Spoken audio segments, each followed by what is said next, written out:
Hello, friends. Welcome to my channel, B-simplified. This is my first ever video on YouTube. And before I start with posting contents, let me explain what is this B-simplified. So B-simplified stands for Business Simplified. Now, before I deep dive into the content, let me give you a brief background of where it all started, why it all started.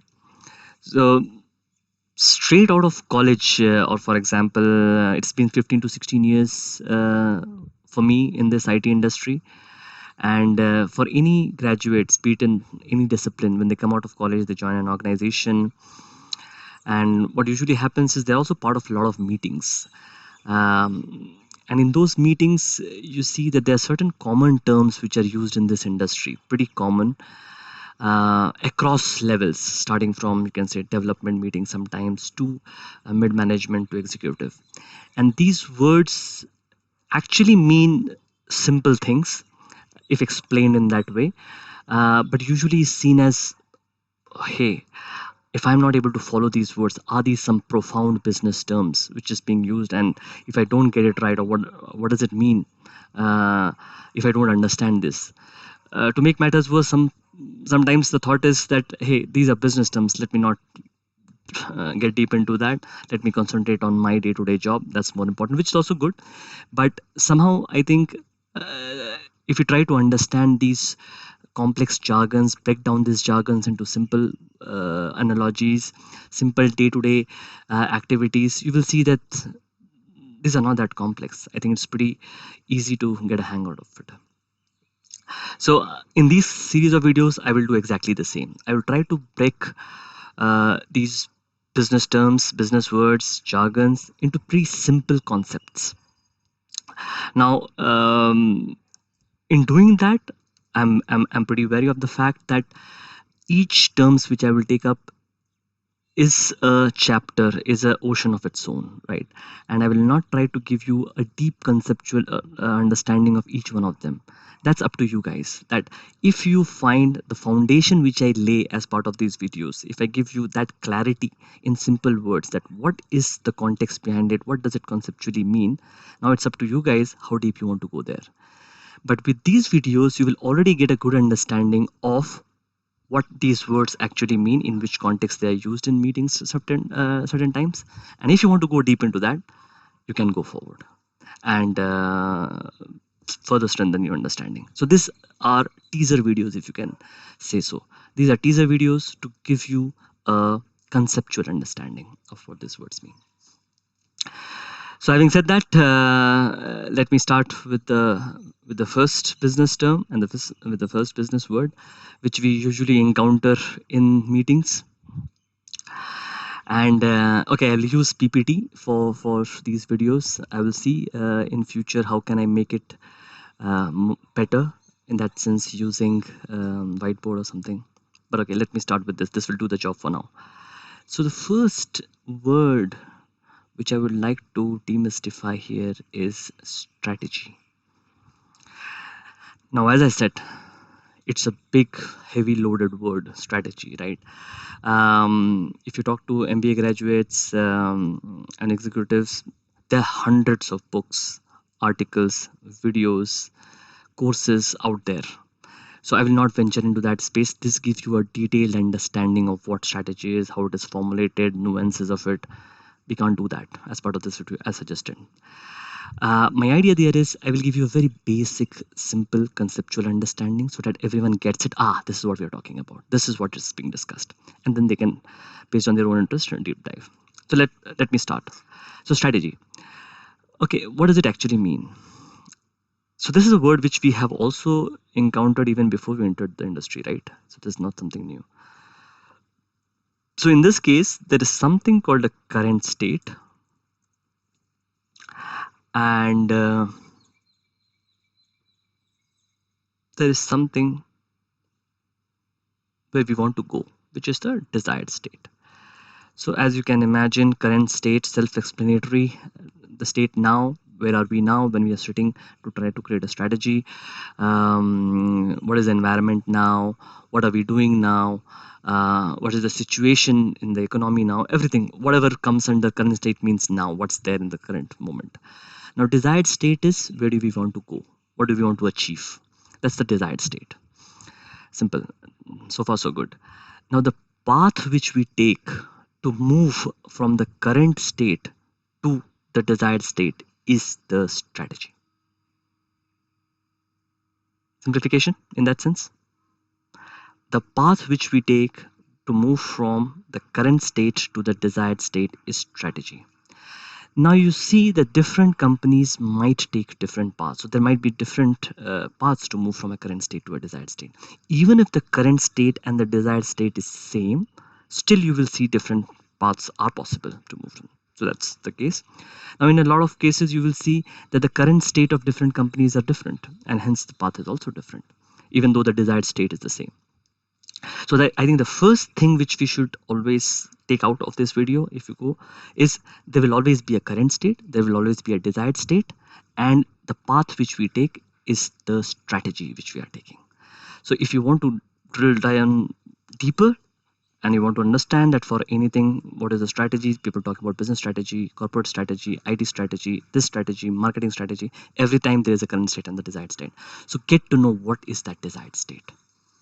What is the desired state which you're talking about? So if you understand that, only the next step is to understand the strategy.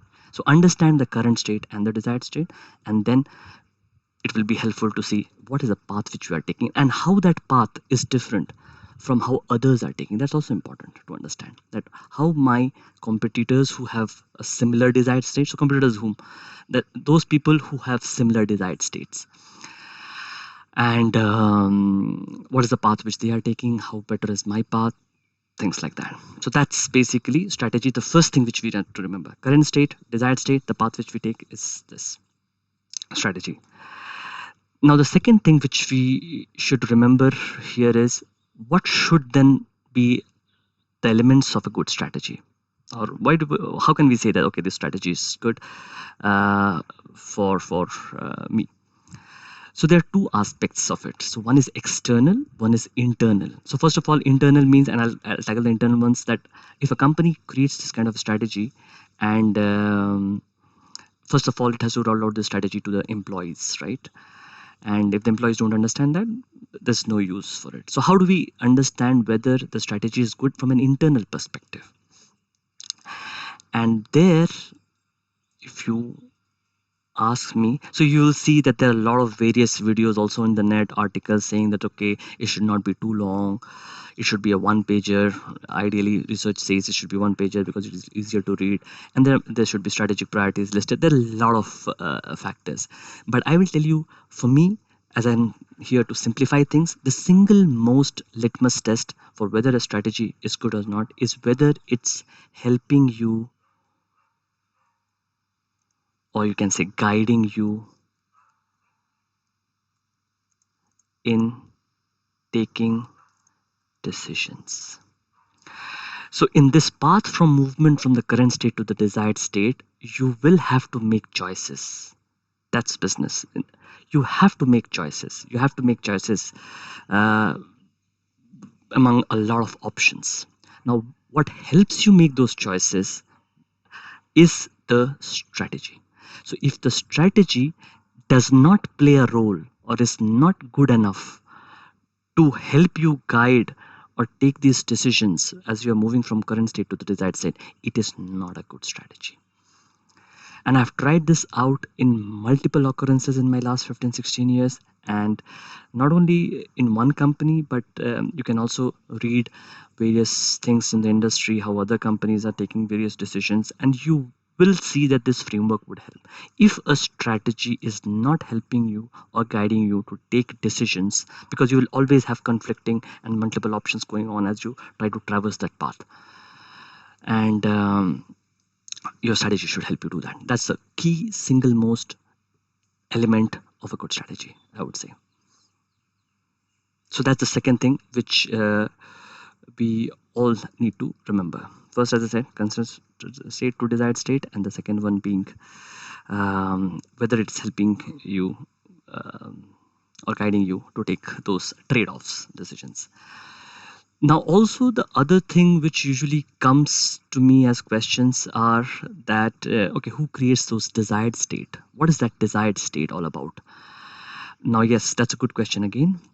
So, the desired state, as again, for a purpose of simplification, what you can understand here is your vision is a good element of your desire. What do you, so understanding that vision, a good vision. So how do you create a good vision? And this one is another chapter of its own. But what is the desired state is also expressed as vision, a powerful vision statement. Vision or mission statement. Mission statement. And going further down, for example, if you're talking about business units, business objectives also serve as a good indicator of what are the desired state which you're talking about. So before you get into understanding a business strategy or a corporate strategy, see, you see there are different types of strategy there as well. I'll not get deep into that. This is just a conceptual understanding, not bombarding you with all the other terms, just the basic things which will help you go deeper. So coming back, desired state, vision or mission statement gives you a good feeling of what is where I want to go. And for a business unit, a business objective should also give you a good understanding. Now, what else? So we just mentioned about two dimensions here, and this should be good enough, right? Now, okay, the third thing which you usually would remember or should remember is, so we talked about the path, we talked about how should you help you take those guiding decisions. So what should these strategy elements contain? How does the path differ for different companies? So the path differs from the fact that usually it differs from, if you ask that how can the path be different, what are the various elements. So the degrees of freedom are what customers they target, that might be different, which makes them take a different path. So maybe they target the same customers. What part in that process they are they target, or they want to provide value, right? So what customers they target, that's one thing. They might be targeting different segments of the customers, so that's also an element of the strategy. The other part is, even if they are target similar segments, how I want to attack the problem. Maybe I will solve this part of the problem which the customers are handling, and maybe another company is handling a different part of the problem which the customers are handling. So that's could be the other thing. And the last dimension is, which you will also find when you read about a lot of books and things, is how do I want to approach it. Do I want to create such differentiated products that I can demand a higher price for it? So, for example, I am demanding a higher price, but I'm creating additional value and I'm communicating that value to the customers. That's why demanding that higher price by differentiating myself. There are some companies which say that, okay, I will compete in the market, that maybe I will do the same things, but I will do it in a very, very cost effective way. Now, different industries require different strategies. That's another chapter of its own. But what I just said is, what how can the paths be different? On one hand, the path can be different if the customers are different. The other is the problem they target are different. The third is, how do they want to approach and price, or you can say, how do they want to get into the market. Okay, so that are essentially three things which you need to remember. So let me summarize again. One is, if someone talks to you about strategy, understand what's the current state, what is the target state. The path which I'm taking is the strategy. That's it. Now, once the strategy is rolled out, when the strategy is created, is it helping me make trade-offs or make decisions? Second thing which you need to remember. Third is, okay, how it is different is, how a strategy can be different is, are we targeting different customers? Are we doing things something differently? How, are we approaching the market in a different way? And you can see that different paths emerge. These are the degrees of freedom. Now, as I said, I just touched the conceptual aspects of it, which will now give you a good plain understanding of what strategy is. If you guys are interested, connect with me on LinkedIn. I will also provide my LinkedIn links, or you can search the web, go deeper into the topic, and we can have a conversation on that. Nice. Thank you guys, and stay tuned for more videos here.